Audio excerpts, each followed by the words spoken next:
أعوذ بالله من الشيطان الرجيم بسم الله الرحمن الرحيم وعد الله الذين آمنوا منكم وعملوا الصالحات ليستخلفنهم في الأرض كما استخلف الذين من قبلهم وليمكنن لهم دينهم الذي ارتضى لهم وليبدلنهم من بعد خوفهم أمنا يعبدونني لا يشركون بي شيئا ومن كفر بعد ذلك فأولئك هم الفاسقون. صدق الله مولانا العظيم وصدق وبلغ رسوله النبي الكريم ونحن على ذلك من الشاهدين الشاكرين والحمد لله رب العالمين. സത്യവിശ്വാസികളായ സഹോദരന്മാരെ സഹോദരിമാരെ, അല്ലാഹു സുബ്ഹാനഹു വ തആല ആദരിക്കുകയും ബഹുമാനിക്കുകയും ചെയ്ത അവന്റെ ദീനുൽ ഇസ്ലാമിന്റെ ചിഹ്നങ്ങളെയും അടയാളങ്ങളെയും ജീവിതത്തിൽ വിലമതിക്കുകയും അതിനോട് ആദരവ് കാണിക്കുകയും തഖ്വയുടെ മാർഗത്തിൽ അല്ലാഹുവിനോടുള്ള സൂക്ഷ്മതയുടെ വിഷയത്തിൽ അവയെ ഉപയോഗപ്പെടുത്തുകയും ചെയ്യുന്ന സത്യവിശ്വാസികളുടെ കൂട്ടത്തിൽ ഉൾപ്പെടണമെന്ന് ആദ്യമേ എന്നെയും പിന്നീട് നിങ്ങളിൽ ഓരോരുത്തരെയും ഞാൻ വസിയ്യത്ത് ചെയ്യുന്നു. അള്ളാഹു അതിനുള്ള തൗഫീക്ക് നൽകി നമ്മെ അനുഗ്രഹിക്കുമാറാകട്ടെ. ഷഹറുല്ലാഹിൽ മുഹറം, അള്ളാഹുവിന്റെ ആദരണീയമായ പടച്ചതമ്പുരാന്റെ മാസം എന്ന് പരിശുദ്ധ ഖുർആൻ പരിചയപ്പെടുത്തിയ മുഹറമിന്റെ അതിവിശിഷ്ടമായ മുഹറം 10 ആണ് ഇന്ന്. വിശ്വാസി സമൂഹത്തെ സംബന്ധിച്ചിടത്തോളം ചരിത്രപരമായ ഒട്ടേറെ പ്രത്യേകതകളുള്ള, അതിലേറെ അവരുടെ പാപങ്ങൾ പുറത്തു കിട്ടാൻ ഏറ്റവും നല്ല സുവർണാവസരം ഇന്നലെയും ഇന്നുമുള്ള നോമ്പിലൂടെ ഉണ്ട് എന്ന് റസൂലുള്ളാഹി സ്വല്ലല്ലാഹു അലൈഹി വസല്ലം പഠിപ്പിച്ച ദിവസങ്ങളിലൂടെയാണ് നമ്മൾ കടന്നു പോകുന്നത്. മുഹറം 10 അല്ലെങ്കിൽ മുഹറം എന്ന് പറയുന്നത് ഇസ്ലാമിക ചരിത്രത്തിലെ ഒട്ടേറെ സംഭവ വികാസങ്ങൾക്ക് സാക്ഷിയാണ് എന്ന് നമ്മൾ കഴിഞ്ഞ ആഴ്ച പറഞ്ഞു. മൂസാ നബി അലൈഹി ഇസ്ലാമുമായി ബന്ധപ്പെട്ട ഫിർഔനിൽ നിന്നുള്ള ബനു ഇസ്രായേൽ സമൂഹത്തിന്റെ വിമോചനവും റസൂലുള്ളാഹി സ്വല്ലല്ലാഹു അലൈഹി വസല്ലമയുടെ ജനനത്തിന് മുമ്പുണ്ടായ സൂറത്തുൽ ഫീൽ പരാമർശിക്കുന്ന അബ്രഹത്തിന്റെ ആനക്കലഹ സംഭവവും, പിന്നീട് മുഹറം 10മായി ബന്ധപ്പെട്ട് ചരിത്ര ഗ്രന്ഥങ്ങളിൽ ഒരുപാട് സംഗതികൾ കാണുന്നുണ്ട്. പക്ഷേ അത് എത്രത്തോളം വിശ്വാസയോഗ്യമാണ് എന്ന് പറയാൻ നമുക്ക് നിർവാഹമില്ല. അതിൽ പലതുണ്ട്. അതിൽ നമുക്കറിയാവുന്നത് കർബല ഹുസൈൻ റളിയല്ലാഹു അൻഹുവിന്റെ ഷഹാദത്ത് നടക്കുന്നത് ഈ മുഹറം 10നാണ്. പിന്നീട് നൂഹ് നബി അലൈഹി ഇസ്ലാമിന്റെ കപ്പല് ജൂതി പർവ്വതത്തിൽ അണയുന്നതും ആദം നബി അലൈഹി ഇസ്ലാമിനെ സ്വർഗത്തിൽ നിന്ന് പുറത്താക്കുന്നതും തൗബ സ്വീകരിക്കുന്നതും ഒക്കെ അങ്ങനെ കുറെ നമ്മുടെ ചരിത്ര ഗ്രന്ഥങ്ങളിലൊക്കെ കാണുന്നുണ്ട്. പക്ഷേ അതിന്റെ ആധികാരികതയും പ്രാമാണികതയും സംശയാസ്പദമായതുകൊണ്ട് അത്തരം വിഷയങ്ങളിലേക്ക് പോകേണ്ടതില്ല. കഴിഞ്ഞ ആഴ്ചയിൽ പറഞ്ഞതുപോലെ ഹിജ്റ ഇസ്ലാമിന്റെ ആത്മാവാണ്. കാലങ്ങളിലൂടെ, ദേശങ്ങളിലൂടെ, യുഗാന്തരങ്ങളിലൂടെ പ്രവാചകന്മാരും പ്രവാചകന്മാരാൽ നിയന്ത്രിക്കപ്പെട്ടിരുന്ന വിശ്വാസി സമൂഹവും ഹിജ്റകൾ നടത്തിയിരുന്നു എന്ന് നമുക്ക് കാണാൻ കഴിയും. 2 തരത്തിലുള്ള ഹിജ്റകളാണ്. പ്രവാചകൻ തിരുമേനി സല്ലല്ലാഹു അലൈഹി വസല്ലമയുടെ ഹിജ്റ പരിശോധിച്ചാലും അതിനു മുമ്പുള്ള ഹിജ്റ പരിശോധിച്ചാലും 2 തരത്തിലാണ് ഹിജ്റകൾ. ഒന്ന്, അള്ളാഹുവിലേക്കുള്ള ദേശങ്ങളിലൂടെയുള്ള യാത്ര. ഇന്നി ദാഹിബുൻ ഇലാ റബ്ബി സയഹ്ദീൻ. ഒരു വേള ഹിജ്റയുടെ പ്രവാചകൻ എന്ന് പരിചയപ്പെടുത്താൻ പറ്റുന്ന ഇബ്രാഹിം നബി അലൈഹിസ്സലാം നാടുകളിൽ നിന്ന് നാടുകളിലേക്ക് ഹിജ്റ പോയി അള്ളാഹുവിന്റെ ദീനിന്റെ പ്രബോധകനായ ഉമ്മത്തും മുസ്ലിമയുടെ ഇമാം എന്ന് പരിചയപ്പെടുത്തി ഇബ്രാഹിം നബി അലൈഹിസ്സലാം തന്റെ ഹിജ്റകളെ അടയാളപ്പെടുത്തുന്നത് ഇന്നി ദാഹിബുൻ ഇലാ റബ്ബി, ഞാൻ എന്റെ റബ്ബിലേക്കുള്ള പ്രയാണത്തിലാണ്. സയഹ്ദീൻ, അവൻ എനിക്ക് സന്മാർഗം കാണിക്കും, അവൻ എനിക്ക് വഴി കാണിക്കും.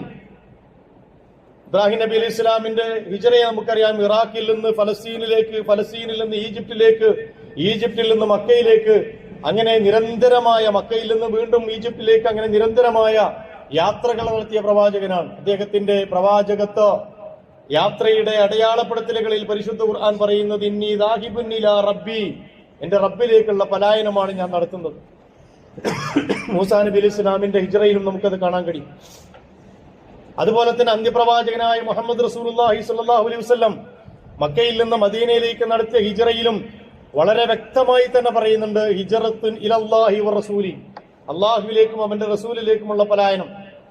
നമ്മുടെ ഹദീസ് ഗ്രന്ഥങ്ങളുടെയൊക്കെ ആദ്യത്തെ ഹദീസ് നിയ്യത്തിനെ കുറിച്ചാണ്. ആ നിയ്യത്തിന്റെ ഹദീസ് പ്രവാചകൻ സല്ലല്ലാഹു അലൈഹി വസല്ലം പരാമർശിക്കുന്നത് തന്നെ ഹിജ്റയുടെ സന്ദർഭത്തിലാണ്. നിങ്ങൾ ഏത് ഹദീസ് ഗ്രന്ഥം എടുത്ത് നോക്കിയാലും ആദ്യത്തെ ഹദീസ് അതായിരിക്കും, ഇന്നമൽ അഅ്മാലു ബിന്നിയ്യാത്ത്, എല്ലാ പ്രവർത്തനങ്ങളും നിയ്യത്ത് അനുസരിച്ചാണ്. എന്നിട്ട് പറയാണ് ഇന്നമാ ലികുല്ലി ഇംറിഇൻ മാ നവ, ഓരോ മനുഷ്യനും അവൻ എന്താണോ മനസ്സിൽ കരുതിയത് അതാണ് കിട്ടുക. വൈൻകാനത്ത് ഹിജ്റത്തുഹു ഇലല്ലാഹി വറസൂലിഹി, ഒരാൾ ഹിജ്റ പോയത് മക്കയിൽ നിന്ന് മദീനയിലേക്കുള്ള ഹിജ്റ എന്ന് പറയുന്നത് ഇസ്ലാമിക ചരിത്രത്തിൽ വളരെ പ്രസിദ്ധമായ ഏറ്റവും പവിത്രമായ, അള്ളാഹുവിന്റെ പ്രവാചകൻ മുഹാജിറുകളെ ആദരിച്ച പോലെ മറ്റൊരു വിഭാഗത്തെയും ആദരിച്ചിട്ടില്ല. അത്രമേൽ ഇസ്ലാം ദുർബലമായിരുന്ന ഘട്ടത്തിൽ നാടും വീടും സ്വന്തത്തെയും കൂട്ടും കുടുംബവും ഒക്കെ വെടിഞ്ഞ് പടച്ചവന്റെ മാർഗത്തിൽ അള്ളാഹുവിലേക്കും റസൂലിലേക്കും ഹിജ്റ നടത്തിയ, പലായനം നടത്തിയ സത്യവിശ്വാസികളാണ് മുഹാജിറുകൾ.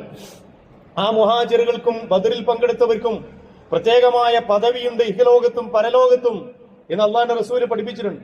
ആ പറഞ്ഞ കൂട്ടത്തിൽ തന്നെ റസൂല് പറഞ്ഞ ഒരു സംഗതിയുണ്ട്, അമങ്കാനത്ത് ഹിജ്റത്തുഹു ഇലല്ലാഹി വറസൂലിഹി, ആരെങ്കിലും ഹിജ്റ പോയത് അള്ളാഹുവിലേക്കും റസൂലിലേക്കും പടച്ചവന്റെയും റസൂലിന്റെയും പ്രീതി ആഗ്രഹിച്ചാണെങ്കിൽ ഫഹിജ്റത്തുഹു ഇലല്ലാഹി വറസൂലി, അപ്പൊ അവന്റെ ഹിജ്റ അള്ളാഹുവിന്റെയും റസൂലിന്റെയും മാർഗത്തിലുള്ള ഹിജ്റയാണ്. വമങ്കാനത്ത് ഹിജ്റത്തുഹു ഇല ദുനിയ യുസീബുഹ, ദുനിയാവിന് വേണ്ടിയാണ് മക്കയിൽ നിന്ന് മദീനയിലേക്ക് പോയത്, ഭൗതികമായ താല്പര്യങ്ങൾക്ക് വേണ്ടിയാണെങ്കിൽ യുസീബുഹ, അതവന് കിട്ടും. വമങ്കാനത്ത് ഹിജ്റത്തുഹു ഇല ദുനിയ യുസീബുഹ അവ ഇംറഅത്തിൻ യൻകിഹുഹ, ഒരു പെണ്ണിനെ കല്യാണം കഴിക്കണം, അവിടെ ചെന്നൊരു വിവാഹം ചെയ്യണമെന്ന് ആഗ്രഹിച്ചിട്ടാണ് ഒരാൾ പോയതെങ്കിൽ ഫഹിജ്റത്തുഹു ഇലാ മാ ഹാജറ ഇലൈഹി, അവസാനിപ്പിച്ചുകൊണ്ട് റസൂൽ പറഞ്ഞു, ഏതൊരു ലക്ഷ്യത്തിലേക്കാണോ ഒരുത്തൻ ഹിജ്റ പോയത് ആ ലക്ഷ്യം അവന് സാക്ഷാത്കരിക്കും. അതുകൊണ്ടാണ് ഞാൻ പറഞ്ഞത്, പ്രവാചകന്മാര് മുഴുവൻ ഹിജ്റ നടത്തിയത് ഭൗതികമായ താല്പര്യങ്ങൾക്ക് വേണ്ടിയല്ല, ദുനിയാവ് ആഗ്രഹിച്ചുകൊണ്ടല്ല. ഒരു പ്രവാചകന്റെയും ചരിത്രത്തിൽ അത് കാണുക സാധ്യമല്ല. ആ പ്രവാചകനോടൊപ്പം സഞ്ചരിച്ച സച്ചരിതരായ അനുയായികളും അള്ളാഹുവിലേക്കും റസൂലിലേക്കുമാണ് ഹിജ്റ നടത്തിയത്. രണ്ടാമത്തെ പ്രത്യേകത എന്ന് പറഞ്ഞത്, ഞാൻ പറഞ്ഞു ദേശാന്തരങ്ങളിലൂടെ ഹിജ്റ നടത്തിയ പ്രവാചകന്മാരുണ്ട്. എന്നാൽ നാടുകളിൽ നിന്ന് നാടുകളിലേക്കുള്ള ഹിജ്റക്കപ്പുറം കാലത്തിലൂടെ ഹിജ്റ നടത്തിയ സമൂഹമുണ്ട് ഇസ്ലാമിൽ. അസ്ഹാബുൽ കഹ്ഫ്, സൂറത്തുൽ കഹ്ഫ്, വെള്ളിയാഴ്ച നമ്മൾ പാരായണം ചെയ്യുന്ന സൂറത്തുൽ കഹ്ഫില് ഗുഹാവാസികളെ കുറിച്ച് പറയുന്നുണ്ട്. വഇദ് അൻസൽതുമൂഹും വമാ യഅ്ബുദൂന ഇല്ലല്ലാഹ്, നിങ്ങൾ അവരിൽ നിന്ന് വെടിഞ്ഞു നിന്നതുകൊണ്ട്, ബഹുദൈവ വിശ്വാസികളുടെ സാമ്പ്രദായിക രീതികളോട് പുറംതിരിഞ്ഞു നിന്നതുകൊണ്ട്, വമാ യഅ്ബുദൂന ഇല്ലല്ലാഹ്, അല്ലാഹു അല്ലാതെ അവർ ആരാധിക്കുന്നതിനോടും നിങ്ങൾക്ക് താല്പര്യമില്ലാത്തത് കൊണ്ട്, വഅബൂ ഇലൽ കഹ്ഫ്, ഒരു ഗുഹയിൽ അഭയം തേടിക്കൊള്ളുക, യൻസുർ ലക്കും റബ്ബുക്കും മിർ റഹ്മതിഹി, പടച്ചവന്റെ റഹ്മത്ത് നിങ്ങൾക്ക് പേരിൽ അവൻ ചൊരിയും, വയുഹയ്യി ലക്കും മിൻ അംരിക്കും മിർഫഖ, നിങ്ങൾക്ക് വേണ്ട ജീവിത സൗകര്യങ്ങൾ അവൻ അവിടെ ഒരുക്കി തരും. ഗുഹാവാസികൾ നാടുകളിൽ നിന്ന് നാടുകളിലേക്ക് ഹിജ്റ പോയവരല്ല, കാലത്തിലൂടെ ഹിജ്റ ചെയ്തതാണ്. ഒരൊറ്റ ഉറക്ക് കൊണ്ട് 300 കൊല്ലത്തെ ഹിജ്റ നടത്തിയ വിഭാഗമാണ് അവർ. രണ്ടു തരം ഹിജ്റകളുണ്ട്, ഒന്ന് ദേശങ്ങളിൽ നിന്ന് ദേശങ്ങളിലേക്ക്, ഒന്ന് നാടുകളിൽ നിന്ന് കാലത്ത് നിന്ന് മറ്റൊരു കാലത്തേക്ക്. ഉസൈർ പ്രവാചകൻ അങ്ങനെ ഹിജ്റ നടത്തിയ പ്രവാചകനാണ്. അസ്ഹാബുൽ കഹ്ഫ് അങ്ങനെ നടത്തിയ വിഭാഗമാണ്. പക്ഷെ ഇതൊക്കെ അള്ളാഹുവിന്റെ മാർഗത്തിലാണ്. ഈ ഹിജ്റയെ മുഴുവൻ ഒരു പരിശോധനയ്ക്ക് വിധേയമാക്കിയാൽ രണ്ടാമത് കാണുന്നത് അള്ളാഹുവിലേക്കാണ് ഇവിടെ യാത്ര എന്നതുപോലെ തന്നെ അള്ളാഹുവിൽ പ്രതീക്ഷ അർപ്പിച്ചുകൊണ്ടാണ്. ഹസ്ബുനല്ലാഹു വനിഅമൽ വക്കീൽ, ഞങ്ങൾക്ക് അള്ളാഹു മതി, ഞങ്ങൾക്ക് എല്ലാത്തിനും മതിയായവൻ അള്ളാഹുവാണ് എന്ന് പ്രഖ്യാപിച്ചുകൊണ്ടുള്ള ഇറങ്ങിപ്പുറപ്പെടലിന്റെ പേര് കൂടിയാണ് ഹിജ്റ. ഇബ്രാഹിം നബി അലൈഹി സ്വലാമിനെ അഗ്നികുണ്ഡത്തിൽ എറിയുന്ന സന്ദർഭത്തിൽ ജിബ്രീൽ അലൈഹി സ്വലാം അവിടെ പ്രത്യക്ഷപ്പെടുന്നുണ്ട്. എന്നിട്ട് ഇബ്രാഹിം നബിയോട് ജിബ്രീൽ പറയുന്നുണ്ട്, ഫസ്അൽ ഇലാ റബ്ബിക, ഫസ്അൽ റബ്ബിക, നിങ്ങളുടെ രക്ഷിതാവിനോട് ചോദിക്കണം ഇബ്രാഹിമേ. വല്ലാത്ത അഗ്നി പരീക്ഷണമാണ്. കത്തിയാളുന്ന അഗ്നിക്ക് മുമ്പിൽ നിങ്ങളെ നിർത്തിയിരിക്കുകയാണ്. ഏതാനും മിനിറ്റുകൾക്ക് മുമ്പ് നിങ്ങൾ അതിലെറിയപ്പെടും. അതുകൊണ്ട് നിങ്ങളെ രക്ഷിതാവിനോട് സഹായം ചോദിക്കണം. ഇബ്രാഹിം നബി അലൈഹി സ്വലാം പറഞ്ഞു, ഹസ്ബി മൻ സുആലി ഇൽമുഹു ബിഹാലി, എന്റെ ഈ ചോദ്യം തന്നെ, എന്റെ ഈ നൃത്തം തന്നെ റബ്ബിന്റെ മുമ്പിലെ ചോദ്യമാണ്. എന്റെ അവസ്ഥ നന്നായിട്ട് അറിയുന്നവൻ അവനാണ്. അതുകൊണ്ട് ഒരു പ്രാർത്ഥനയുടെയോ ഒരു ചോദ്യത്തിന്റെയോ അധികമായ ആവശ്യമില്ല എന്ന് ജിബ്രീലിനോട് പറയുന്ന ഒരു സന്ദർഭം. അതേ പ്രവാചകൻ തന്നെയാണ് പറയുന്നത്, ഇന്നി ദാഹിബുൻ ഇലാ റബ്ബി, ഞാൻ എന്റെ റബ്ബിലേക്ക് പോവാണ്. അവിടെയാണ് അഗ്നി അതിന്റെ സ്വാഭാവികമായ ചൂട് എന്ന് പറയുന്ന സ്വാഭാവികമായ അവസ്ഥയിൽ നിന്ന് കൂനി ബർദം വസലാമൻ, തണുപ്പും സുരക്ഷയുമായി മാറുന്ന ഒരു അവസ്ഥയിലേക്ക് മാറുന്നു. മൂസാ നബി അലൈഹി ഇസ്ലാമിന്റെ ഹിജ്റയിൽ കഴിഞ്ഞ ആഴ്ച നമ്മൾ പറഞ്ഞു, അദ്ദേഹത്തിന്റെ സമൂഹം ബനൂ ഇസ്രായേലുകൾ പരിതപിക്കുന്ന ഒരു ഘട്ടമുണ്ട്. ഫലമ്മ തറ അൽ ജംആനി, രണ്ട് വിഭാഗം കൂടി ഒരുമിച്ച് കൂടിയ സന്ദർഭത്തിൽ കാല അസ്ഹാബു മൂസാ നബി അലൈഹി ഇസ്ലാമിന്റെ സൈന്യ സമൂഹം പറഞ്ഞു, ഇന്നാ ലമുദ്റകൂ, നമ്മൾ പിടിക്കപ്പെടാൻ പോവാണ്, ഇനി രക്ഷയില്ല, മൂസ പെട്ടുപോയി. അവിടെയാണ് മൂസാ നബി അലൈഹി ഇസ്ലാമിന്റെ ഹിജ്റയുടെ പ്രസക്തി. കാല കല്ലാ ഇന്ന മഅയ്യ റബ്ബി സയഹ്ദീൻ, അല്ല അങ്ങനെ പറയാൻ പാടില്ല, എന്റെ കൂടെ എന്റെ റബ്ബുണ്ട്, സയഹ്ദീൻ, അവൻ എനിക്ക് വഴി കാണിക്കും. അവിടെയാണ് ചങ്കടൽ പിളരുന്നത്. എന്നാലോചിച്ച് നോക്കേണ്ടത്. മൂന്നാമത്തത്, റസൂലുള്ളാഹി സ്വല്ലല്ലാഹു അലൈഹി വസല്ലം ഹിജ്റയുമായി ബന്ധപ്പെട്ട എല്ലാ നടപടിക്രമങ്ങളും പൂർത്തിയാക്കി ഹിജ്റ നടത്തുന്ന സന്ദർഭത്തിൽ ശത്രുക്കളുടെ സൈന്യത്തിൽ നിന്ന് പിടികൂടലിൽ നിന്ന് രക്ഷപ്പെടാൻ വേണ്ടി സൗർ ഗുഹയിൽ അഭയം തേടിയ സന്ദർഭത്തിൽ തന്റെ കൂടെ ഹിജ്റ ചെയ്യുന്ന യാത്ര ചെയ്യുന്ന സന്തത സഹചാരിയായ സിദ്ദീഖുൽ അക്ബർ റളിയല്ലാഹു അൻഹു പ്രയാസത്തോടുകൂടി ശത്രുക്കൾ ഇങ്ങനെ ആ ഗുഹയുടെ മുഖത്ത് വന്ന് അവരുടെ പാദങ്ങൾ ഗുഹയിൽ ഇരുന്നു കൊണ്ട് കാണാം. ആ സന്ദർഭത്തിൽ അബൂബക്കർ സിദ്ദീഖ് റളിയല്ലാഹു അൻഹു പ്രവാചകനോട് ചോദിച്ചു, പ്രവാചകരെ, നമ്മളെ പിടികൂടൂലേ, നമ്മളവര് കാണൂലേ, അവരെ പാദങ്ങളിലേക്കൊന്ന് കുനിഞ്ഞു നോക്കിയാൽ കാണാവുന്നവരല്ലേ നമ്മള്? പ്രവാചകന്റെ മറുപടി, ഇല്ലാ തൻഫിറൂഹു ഫഖദ് നസറഹുല്ലാഹ് ഇത് അഖ്റജഹു അല്ലദീന കഫറൂ സാനിയ സ്നൈൻ ഇദ് ഹുമാ ഫിൽ ഗോർ ഇദ് യഖൂലു ലിസ്വാഹിബിഹി ലാ തഹ്സൻ ഇന്നല്ലാഹ മഅനാ. രണ്ടിൽ രണ്ടാമനായി യാത്ര ചെയ്ത സന്ദർഭത്തിൽ തന്റെ സഹകാരിയോട് പറഞ്ഞു, ലാ തഹ്സൻ ഇന്നല്ലാഹ മഅനാ, പേടിക്കണ്ട അബൂബക്കറെ, പേടിക്കണ്ട, നമ്മുടെ കൂടെ അല്ലാഹു ഉണ്ട്, നമ്മൾ ഒറ്റക്കല്ല യാത്ര ചെയ്യുന്നത്. ഇന്നി ദാഹിബുൻ ഇലാ റബ്ബി, ഞാൻ എന്റെ റബ്ബിലേക്കാ പോണത്. അവിടെയാണ് ചിലന്തി വന്ന് വല കെട്ടുന്നത്, പ്രാവ് വന്ന് മുട്ടയിടുന്നത്, അടയിരിക്കുന്നത്. നമ്മളൊക്കെ ഇതിനെ മനസ്സിലാക്കുന്നത് അള്ളാഹുവിന്റെ അത്ഭുത പ്രവൃത്തി എന്ന രീതിയിലാണ്. അതൊക്കെ അത്ഭുതം തന്നെയാണ്, മുഅ്ജിസത്തുകളാണ്. പക്ഷേ ആ മുഅ്ജിസത്തുകളിലേക്ക് എത്തുന്ന സന്ദർഭങ്ങളെ പഠിക്കാതെ പോയാൽ ഹിജ്റയുടെ ബാലപാഠം തിരിയാതെ പോകും. എല്ലാ പ്രവാചകന്മാരുടെയും ചരിത്രത്തിൽ ആവർത്തിക്കുന്നു, ഇന്നി ദാഹിബുൻ ഇലാ റബ്ബി സയഹ്ദീൻ, എനിക്ക് വഴി കാണിക്കാൻ അവന് മതി. ഇതാണ് ഹിജ്റയുടെ ഏറ്റവും വലിയ പാഠം. എനിക്ക് നടക്കേണ്ട ഹിജ്റ ഇതാണ്. എല്ലാ വിശ്വാസിക്കും ഹിജ്റയുണ്ട്. ആ ഹിജ്റയിൽ നിന്ന് ഞാൻ പഠിക്കേണ്ട പാഠം, എന്റെ ജീവിതം നിയന്ത്രിക്കാൻ എന്റെ റബ്ബ് മതി. ഏതിലൂടെ ഞാൻ യാത്ര ചെയ്താലും ഇന്നി ദാഹിബുൻ ഇലാ റബ്ബി, ഞാൻ എന്റെ റബ്ബിന്റെ വഴിയിൽ നിന്ന് വ്യതിചലിക്കുകയില്ല എന്ന് പ്രതിജ്ഞ ചെയ്യാൻ കഴിയുന്നിടത്താണ് ഹിജ്റയുടെ പ്രസക്തി എന്ന് മനസ്സിലാക്കണം. അല്ലാഹു സുബ്ഹാനഹു തആലയുടെ പ്രവാചകൻ തിരുമേനി സല്ലല്ലാഹു അലൈഹി വസല്ലം മക്കയിൽ നിന്ന് മദീനയിലേക്ക് നടത്തിയ ഹിജ്റയാണ് നമുക്ക് അവസാനമായി പരിചയം, അല്ലെങ്കിൽ ഈ ഹിജ്റ വർഷത്തിന്റെ ഈ കലണ്ടറുമായി ബന്ധപ്പെട്ട് നമ്മൾ അനുസ്മരിക്കുന്ന ഹിജ്റ. അതിന് പ്രത്യേകമായ ഒരു പശ്ചാത്തലമുണ്ട്. റസൂലുള്ളാഹി സ്വല്ലല്ലാഹു അലൈഹി വസല്ലമ മക്കയിലെ അദ്ദേഹത്തിന്റെ സഹകാരികളും അങ്ങേയറ്റം പ്രയാസം സഹിച്ചിരുന്ന സന്ദർഭത്തില് ശഅബ് അബീ ത്വാലിബിലെ ഉപരോധം ഒരു ഭാഗത്ത്, അത് കഴിഞ്ഞപ്പോഴേക്ക് ആമുൽ ഹുസ്ൻ വന്നു. അബ്ദുൽ മുത്തലിബ് മരണപ്പെടുന്നു, അതുപോലെ അബൂ താലിബ് മരണപ്പെടുന്നു, ഖദീജ റളിയല്ലാഹു അൻഹ മരണപ്പെടുന്നു. ആ വർഷം തന്നെ ഇസ്ലാമിൽ അറിയപ്പെടുന്നത് ആമുൽ ഹുസ്ൻ, ദുഃഖവർഷം എന്ന പേരിലാണ്. 4 ഭാഗത്തു നിന്നും ശത്രുക്കൾ വളയുന്നു. നമ്മൾ മനസ്സിലാക്കേണ്ടത് അമ്മാറിനെയും യാസിറിനെയും അതുപോലെയുള്ള ദുർബലരായ ബിലാൽ റളിയല്ലാഹുവിനെ മാത്രമല്ല സത്യവിശ്വാസികളുടെ ആയതിന്റെ പേരിൽ സമൂഹം പീഡിപ്പിച്ചിരുന്നത്. അവിടെ അബൂബക്കർ സിദ്ദീഖ് റളിയല്ലാഹു അൻഹും ഈവൻ ഉമർ ഇബ്നുൽ ഖത്താബ് റളിയല്ലാഹു അൻഹു പോലും ശത്രുക്കളുടെ ക്രൂരമായ മർദ്ദനങ്ങൾക്കും പീഡനങ്ങൾക്കും ബഹിഷ്കരണങ്ങൾക്കും വിധേയമായിരുന്നു. മക്കയിൽ നിൽക്കക്കള്ളിയില്ലാതെ വരുന്ന സന്ദർഭം. പക്ഷെ ആ സന്ദർഭത്തിൽ തന്നെ അല്ലാഹു സുബ്ഹാനഹു തആല അവർക്ക് മറ്റൊരു ഭൂമി വാഗ്ദാനം ചെയ്യുന്നുണ്ട്. വഉഖറാ തുഹിബ്ബൂനഹാ നസ്റും മിനല്ലാഹി വഫത്ഹുൻ ഖരീബ് വബശ്ശിരിൽ മുഅ്മിനീൻ, നിങ്ങൾ ആഗ്രഹിക്കുന്ന മറ്റൊരു സംഗതി കൂടി അല്ലാഹു നിങ്ങൾക്ക് സാധിപ്പിച്ചു തരും. നസ്റും മിനല്ലാഹി വഫത്ഹുൻ ഖരീബ്, അല്ലാഹുവിങ്കിൽ നിന്നുള്ള സഹായവും അങ്ങേയറ്റം അടുത്ത സന്നിഹിതമായ ഒരു വിജയവും നിങ്ങൾക്ക് നൽകും. അതുകൊണ്ട് വബശ്ശിരിൽ മുഅ്മിനീൻ, സത്യവിശ്വാസികളായ ആളുകളെ, പ്രവാചകരെ സന്തോഷ വാർത്ത അറിയിക്കണം എന്ന് പരിശുദ്ധ ഖുർആൻ പറഞ്ഞു.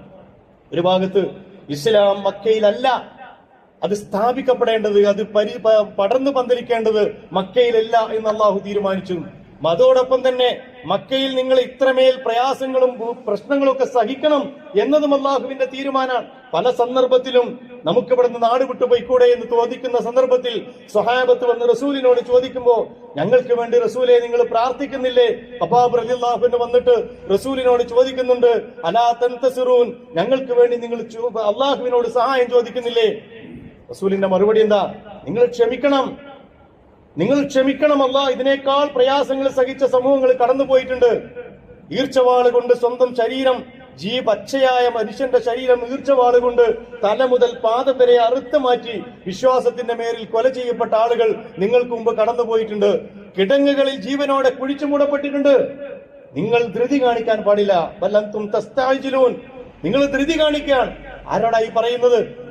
പാറക്കല്ലുകൾ നെഞ്ചിൽ വെച്ച് ചുടുചുടുത്ത മണലാരണ്യത്തിലൂടെ വലിച്ചു കൊണ്ടുവരുന്ന ബിലാൽ റളിയല്ലാഹുവിനോട്, അമ്മാറിനോട്, യാസിറിനോട്, അതുപോലെയുള്ള സഹാബികളോടാണ് ഈ പറയുന്നത്. അത് അള്ളാഹുവിന്റെ നടപടിക്രമത്തിന്റെ ഭാഗമാണ്. ഒറ്റടിക്ക് പഠിച്ചവനോട് തുറന്നിരുന്നില്ല. കുറച്ച് സഹിക്കാനും ഈമാനുണ്ടോ എന്ന പരീക്ഷണത്തിൽ വിജയിക്കാനും കഴിയണം. 13 വർഷക്കാലം ആ പരീക്ഷണത്തിന്റെ ഭാഗമായിരുന്നു. പിന്നീട് അള്ളാഹു തീരുമാനിച്ചു, പോകണം നിങ്ങൾ, നിങ്ങൾക്ക് വേണ്ടി മറ്റൊരു ഭൂമി ഞാൻ ഒരുക്കി വെച്ചിട്ടുണ്ട്, അവിടെ എനിക്കൊരു ദൗത്യം നിർവഹിക്കാനുണ്ട്. ഇസ്ലാമിന്റെ നാഗരികതയും അതിന്റെ സംവിധാനങ്ങളും ആ ഇസ്ലാമിക സാമ്രാജ്യവും പടർന്നു പന്തലിക്കാൻ ഞാൻ തെരഞ്ഞെടുത്ത ഒരു ഭൂമി. ഇന്നലെ വരെ അതിന്റെ പേര് യസ്രിബി എന്നാണെങ്കിൽ നാളെ മുതൽ അതിന്റെ പേര് മാറ്റപ്പെടും. അത് മദീനത്തുർ റസൂൽ സല്ലല്ലാഹു അലൈഹി വസല്ലം. നമ്മൾ മദീന എന്ന് പറയുന്നത് മദീനത്തുർ റസൂലാണ്, റസൂലിന്റെ പട്ടണമാണ്. അതുകൊണ്ടാണ് ആ പട്ടണം ഇത്രമേൽ നമ്മുടെ ഹൃദയത്തിലേക്ക് ആഴ്ന്നിറങ്ങുന്നത്. മദീനയുടെ മണൽത്തരികളിൽ കാലുവെക്കുമ്പോൾ നമ്മൾ പുളകിതരാകുന്നതിന്റെ കാരണം അത് അള്ളാഹുവിന്റെ റസൂലിന് വേണ്ടി തെരഞ്ഞെടുത്ത മണ്ണാണ്. ഇസ്ലാമിന്റെ നാഗരിക വളർച്ചയ്ക്ക് വേണ്ടി ഇസ്ലാം അള്ളാഹു സുബ്ഹാനഹു വ തആല പാകപ്പെടുത്തിയ മണ്ണ്. അവിടെയാണ് ഇസ്ലാം പടർന്നു പന്തലിച്ചത്. അവിടെയാണ് ഇസ്ലാം മനോഹരമായ ഒരു സൗധമായി എല്ലാ മനോഹാരിതയോടും കൂടി ഇസ്ലാമിന്റെ നാഗരികത ലോകത്തിന് ഇന്നും അടയാളപ്പെടുത്താൻ പറ്റുന്ന രീതിയിലുള്ള ഒരു ഇസ്ലാമിക സൗധം അവിടെയാണ് രൂപകൽപ്പന ചെയ്യാൻ അള്ളാഹു തീരുമാനിച്ചിരുന്നത്. അതുകൊണ്ട് അങ്ങോട്ട് പോകണമെന്ന് പറഞ്ഞു. അള്ളാഹുവും പ്രവാചകന്റെ അനുയായികള് ഘട്ടം ഘട്ടങ്ങളായി അങ്ങോട്ട് പോയി. പിന്നീട് അള്ളാഹുവിന്റെ റസൂലും അബൂബക്കർ സിദ്ദീഖ് റളിയല്ലാഹു അൻഹു അവസാനമായി മദീനയിൽ എത്തിച്ചേർന്നു. പിന്നീട് അവിടെ നടക്കുന്നത് മദീന ആസ്ഥാനമായുള്ള ഒരു ഇസ്ലാമിക രാഷ്ട്രത്തിന്റെ സംസ്ഥാപന. മുഹമ്മദ് നബി സല്ലല്ലാഹു അലൈഹി വസല്ലം അതുവരെ ഒരു പ്രവാചകൻ മാത്രമായിരുന്നെങ്കിൽ പിന്നീട് ഒരു രാഷ്ട്രനായകനാണ്, ഒരു രാജ്യത്തിന്റെ പ്രസിഡന്റാണ്, അവിടുത്തെ ഖലീഫയാണ്, അവിടുത്തെ ഇമാമാണ്, ഹാക്കിമാണ്. എല്ലാ അർത്ഥത്തിലും ഇസ്ലാം എന്താണ് എന്നതിന്റെ നാഗരിക സൗധങ്ങളെ പൂർണ്ണമായ അർത്ഥത്തിൽ ലോകത്തിനു മുമ്പിൽ കാണിച്ചു കൊടുക്കാൻ പ്രവാചകൻ സല്ലല്ലാഹു അലൈഹി വസല്ലം മദീന ആസ്ഥാനമാക്കിക്കൊണ്ട് ഒരു ഇസ്ലാമിക രാഷ്ട്രം സ്ഥാപിച്ചു. അതാണ് പിന്നീട് അബൂബക്കർ സിദ്ദീഖ് റളിയല്ലാഹു അൻഹു, ഉമർ ഇബ്നുൽ ഖത്താബ് റളിയല്ലാഹു അൻഹു പോലെയുള്ള ഖുലഫാഉർ റാഷിദുകളുടെ കാലത്ത് ഭൂഖണ്ഡങ്ങളിൽ നിന്ന് ഭൂഖണ്ഡങ്ങളിലേക്ക് പടർന്ന് പന്തലിച്ച ഇസ്ലാമിക നാഗരിക സൗധം നമ്മൾ കാണുന്നത് പിന്നെ അതുകൊണ്ടാണ്. ആ രീതിയിലാണ് ഹിജ്റ. അതുകൊണ്ട് ഹിജ്റ വളരെ പ്രസക്തി. അതുകൊണ്ടാണ് റസൂലുള്ളാഹി സ്വല്ലല്ലാഹു അലൈഹി വസല്ലമയുടെ ഈ ഹിജ്റയെ അടിസ്ഥാനപ്പെടുത്തി ഉമർ ഇബ്നുൽ ഖത്താബ് റളിയല്ലാഹു അൻഹു പറഞ്ഞത്, ലോക ചരിത്രത്തിൽ ഇതിന് സമം വെക്കാവുന്ന ഒരു സംഗതിയുമില്ല. അതുകൊണ്ട് ഹിജ്റയെ അടിസ്ഥാനപ്പെടുത്തി നിങ്ങൾ കലണ്ടർ ഉണ്ടാക്കണമെന്ന് പറഞ്ഞത് കൊണ്ടാണ്. എല്ലാ ഹിജ്റകളും വിജയത്തിലേക്കാണ്. ഹിജ്റകളുടെ ഒരു പൊതു സ്വഭാവം അതാണ്. പ്രയാസം അനുഭവിക്കുന്ന, ദുഃഖം അനുഭവിക്കുന്ന, അടിച്ചമർത്തപ്പെടുന്ന ജനസമൂഹങ്ങൾക്കാണ് അള്ളാഹു ഹിജ്റയുടെ വാതിൽ തുറക്കുന്നതെങ്കിൽ ഹിജ്റയുടെ വാതിൽ ഫതഹിലേക്കാണ്. ലാ ഹിജ്റ ബഅദൽ ഫതഹ്. പ്രവാചകൻ തിരുമേനി സല്ലല്ലാഹു അലൈഹി വസല്ലം പറഞ്ഞു, മക്ക ഫതഹിന് ശേഷം ഹിജ്റയില്ല, ഇനി എവിടേക്കും നിങ്ങൾ ഹിജ്റ പോകേണ്ടതില്ല, നിങ്ങളാണ് ഇവിടെ വിജയശീലാളിതരായ ഒരു വിഭാഗം. അതുകൊണ്ട് എല്ലാ ഹിജ്റകളിൽ നിന്നും വിശ്വാസികൾക്ക് പാഠം പഠിക്കാനുണ്ട്. ഓരോ വിശ്വാസികൾക്കും പാഠം പഠിക്കാനുണ്ട്. ഹിജ്റ എന്ന് പറയുന്നത് നാടുകളിൽ നിന്ന് നാടുകളിലേക്കുള്ള യാത്ര മാത്രമല്ല. അബ്ദുല്ലാഹി ഇബ്നു അംർ റളിയല്ലാഹു അൻഹു റിപ്പോർട്ട് ചെയ്യുന്ന ഒരു ഹദീസിൽ അനിൻ നബി സല്ലല്ലാഹു അലൈഹി വസല്ലം, പ്രവാചകൻ സല്ലല്ലാഹു അലൈഹി വസല്ലമയിൽ നിന്ന് അദ്ദേഹം പറഞ്ഞു, ഖാല അൽ മുസ്ലിമു മൻ സലിമൽ മുസ്ലിമൂന മിൻ ലിസാനിഹി വൈദി. ഒരു മുസ്ലിം എന്ന് പറഞ്ഞാൽ മറ്റൊരു മുസ്ലിം അവന്റെ കയ്യിൽ നിന്നും നാവിൽ നിന്നും രക്ഷപ്പെട്ടാൽ അയാൾ മുസ്ലിമാണ്. എന്റെ കയ്യിൽ നിന്ന് മറ്റൊരു മുസ്ലിമിന് ശാരീരികമായോ എന്റെ വാക്കുകൊണ്ടോ ഉപദ്രവമില്ലെങ്കിൽ അയാൾ മുസ്ലിമാണ്. വൽ മുഹാജിറു മൻ ഹജറ മാ നഹല്ലാഹു അലൈഹി മാ നഹല്ലാഹു അൻഹു. ഒരു മുഹാജിർ എന്ന് പറഞ്ഞാൽ അള്ളാഹു വിരോധിച്ചതിൽ നിന്ന് ഹിജ്റ പോകുന്നവനാണ്, അള്ളാഹു വിരോധിച്ചതിൽ നിന്ന് മാറി നിൽക്കുന്നവനാണ്. ഏറ്റവും വലിയ മുഹാജിർ അതാണ്. ഹിജ്റ നടത്തിയ സ്വഹാബത്തിനോട് റസൂലുള്ളാഹി സ്വല്ലല്ലാഹു അലൈഹി വസല്ലം ഒരിക്കൽ പറഞ്ഞു, നിങ്ങൾക്ക് ഇനി ഏറ്റവും വലിയ ഒരു ഹിജ്റ പൂർത്തീകരിക്കാനുണ്ട്. അതെന്താണ്? സ്വന്തം ആഗ്രഹങ്ങളോടുള്ള ഹിജ്റ, ഇച്ഛകളോടുള്ള ഹിജ്റ, താല്പര്യങ്ങളോടുള്ള ഹിജ്റ. അള്ളാഹുവിന്റെ ദീനും നിങ്ങളുടെ താല്പര്യവും തമ്മിൽ ഏറ്റുമുട്ടുമ്പോൾ നിങ്ങൾ ഇപ്പൊ തെരഞ്ഞെടുത്തതുപോലെ നിങ്ങളുടെ സമ്പത്തും സൗകര്യങ്ങളും നാടും വീടും കൂട്ടും കുടുംബവും നിങ്ങൾ അള്ളാഹുവിനും റസൂലിനും വേണ്ടി ഉപേക്ഷിച്ചതുപോലെ നിങ്ങൾക്ക് നിങ്ങളുടെ ഇച്ഛകളോട് പടപൊരുതാൻ കഴിയണം. അവിടെ അള്ളാഹും റസൂലും മുന്നിൽ വന്ന് നിൽക്കുമ്പോൾ മാത്രമാണ് വിശ്വാസം പൂർത്തിയാകുന്നത് എന്ന് റസൂലുള്ളാഹി സ്വല്ലല്ലാഹു അലൈഹി വസല്ലം പഠിപ്പിച്ചു. മറ്റൊരുക്കെ പറഞ്ഞു, ഒരു സ്വഹാബി റസൂലിന്റെ അടുക്ക വന്നിട്ട്, യാ റസൂലല്ലാഹ് അയ്യുൽ ഈമാനി അഫ്ളൽ, ഏതാണ് ഏറ്റവും നല്ല ഈമാൻ, ഏറ്റവും അഫ്ളലായ ഈമാൻ ഏതാണ്? ഖാല അൽ ഹിജ്റത്ത്, ഹിജ്റയാണ്. ഖാല, അദ്ദേഹം വീണ്ടും ചോദിച്ചു, ഫമൽ ഹിജ്റ, എന്താണ് പ്രവാചകരെ ഹിജ്റ കൊണ്ട് താങ്കൾ ഉദ്ദേശിക്കുന്നത്? മക്കയിൽ നിന്ന് മദീനയിലേക്ക് പോയ ഹിജ്റ മാത്രമാണോ? ഖാല, അല്ല. പ്രവാചകൻ പറഞ്ഞു, തഹ്ജുറു സൂഅ, തിന്മകളെ ഉച്ചാടനം ചെയ്യലാണ്, തിന്മകളെ ജീവിതത്തിൽ ഇല്ലാതാക്കലാണ്. ഈ അർത്ഥത്തിൽ ഓരോ വിശ്വാസിയും മുഹാജിറ, ഓരോ വിശ്വാസിയും മുഹാജിറാണ്. എപ്പോ? മൻ ഹജറ തഹ്ജുറു സൂഅ, തിന്മകളെ തന്റെ ജീവിതത്തിൽ നിന്ന് മാറ്റി നിർത്തുമ്പോ അവൻ ഹിജ്റ നടത്തുകയാണ്. അവിടുന്ന് എവിടേക്കും പോണ്ട. സ്വന്തം നെഫ്സിൽ ഹിജ്റ നടത്താൻ കഴിയാത്തവൻ ദേശാടനങ്ങളുടെ ചരിത്രം പഠിക്കുന്നതിൽ യാതൊരു അർത്ഥമില്ല. സ്വന്തം നെഫ്സിനോട് ആദ്യം മുഹാജിറാകാൻ പഠിക്കണം. രണ്ടാമത്തത്, ഹിജ്റ വലിയ പ്രതീക്ഷയാണ്. പ്രവാചകന്മാരുടെ ഹിജ്റ എടുത്ത് പരിശോധിച്ച് നോക്കുക, വലിയ പ്രതീക്ഷയാണ് നൽകുന്നത്. പഠിച്ചമർത്തപ്പെടുന്ന, പീഡിപ്പിക്കപ്പെടുന്ന, ലോകത്തിൽ ഇന്നും നിലനിൽക്കുന്ന എല്ലാ ജനവിഭാഗങ്ങളുടെയും പ്രതീക്ഷയുടെ പാഠം കൂടിയാണ് ഹിജ്റ എന്ന് പറയുന്നത്. ബനൂ ഇസ്രായേലിയുടെ മോചനത്തിന്റെ പടിയാണ് ഹിജ്റ. ഇബ്രാഹിം നബി അലൈഹി സ്വലാം മക്കയെ പുഷ്പമണിയിച്ച, ഫലഭൂഷ്ടമാക്കിയ ആ നടന്നു പോകലിന്റെ പേരാണ് ഹിജ്റ. അള്ളാഹിന്റെ റസൂല് ഇസ്ലാമികമായ നാഗരികത കെട്ടിപ്പടുത്ത യാത്രയുടെ പേരാണ് ഹിജ്റ. അതുകൊണ്ട് ഹിജ്റ പ്രതീക്ഷയുടേതാണ്. അതുകൊണ്ടാണ് അള്ളാഹുവിന്റെ റസൂലിനെ കുറിച്ച്, പ്രവാചകനെ കുറിച്ച് പരിശുദ്ധ ഖുർആൻ പറഞ്ഞത്, താങ്കളെ അവരങ്ങ് പാദമിളക്കി കളയാമെന്ന് അവർ ആഗ്രഹിച്ചു. മക്കാ മുശ്രിക്കുകൾ മിനൽ അർളി ലിയുഖ്രിജൂക മിൻഹാ, ഈ ഭൂമിയിൽ നിന്ന് താങ്കളെ പുറന്തള്ളിക്കൊണ്ട് താങ്കളെ പാദമിളക്കി കളയാമെന്ന് അവർ ആഗ്രഹിച്ചു. വഇദല്ലാ യൽബസൂന ഖിലാഫക ഇല്ലാ ഖലീല, അങ്ങനെ സംഭവിച്ചാൽ റസൂലേ അതിനപ്പുറം വല്ലാതെ ഒന്നും അവർ മുന്നോട്ട് പോകൂല, അവരുടെ അടിവേര് അള്ളാഹു ഇളക്കി കളയും. സൂറത്തുൽ ഖസസിൽ ഹിജ്റ നടക്കുന്നതിന്റെ മുമ്പ് തന്നെ അള്ളാഹുവിന്റെ റസൂലിനോട് പറയുന്ന ഒരു വാചകമുണ്ട്, ഇന്നല്ലദീ ഫറള അലൈക്കൽ ഖുർആന, ഈ ഖുർആൻ താങ്കൾക്ക് ഇറക്കി തന്ന അള്ളാഹുവാണ്.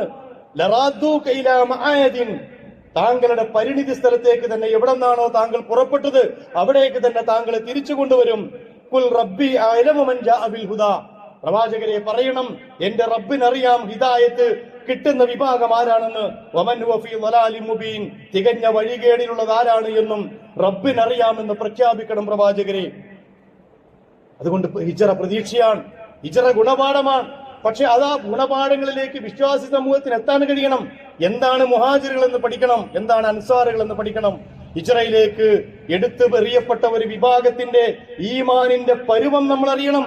അവരുടെ ത്യാഗം, അവരുടെ സമർപ്പണം, അവരുടെ തവക്കുല്, ആദർശ പ്രതിബദ്ധത എല്ലാം അറിയുമ്പോൾ മാത്രമാണ് ഹിജ്റയെ നമ്മൾ പഠിക്കുന്നത്.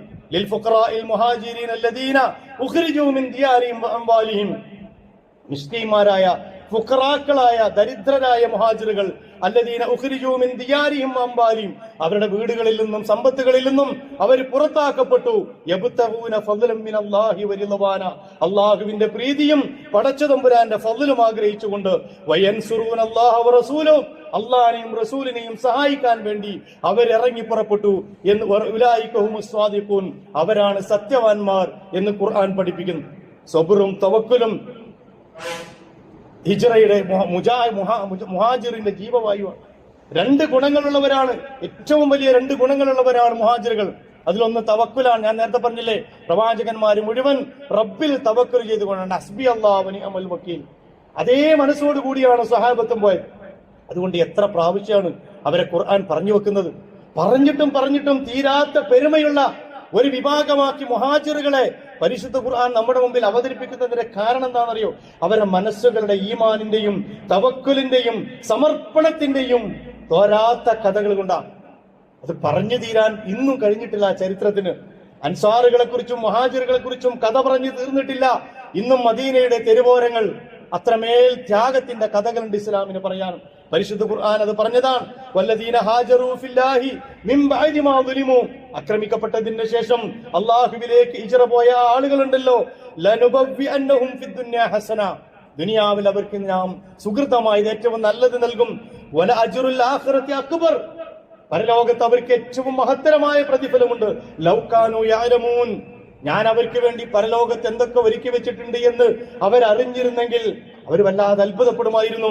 അല്ലദീന സബറു, അവർ ത്യാഗം സഹിച്ചു. വഅല റബ്ബിഹിം യതവക്കലൂൻ, അവരുടെ റബ്ബിൽ എന്താ അതിന്റെ കാരണം?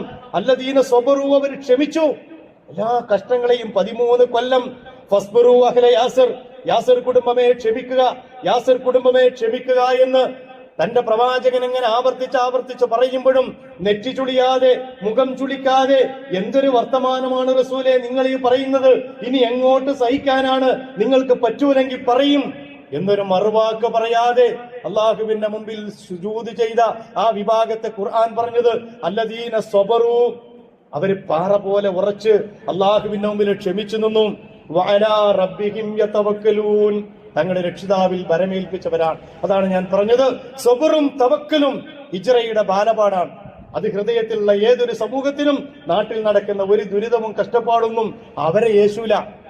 നമ്മളിപ്പോ അങ്ങനെ പരിതപിച്ചുകൊണ്ടിരിക്കുകയാണ്, നമ്മൾ അങ്ങേയറ്റം ബുദ്ധിമുട്ടിലാണ്, ദുരിതത്തിലാണ്.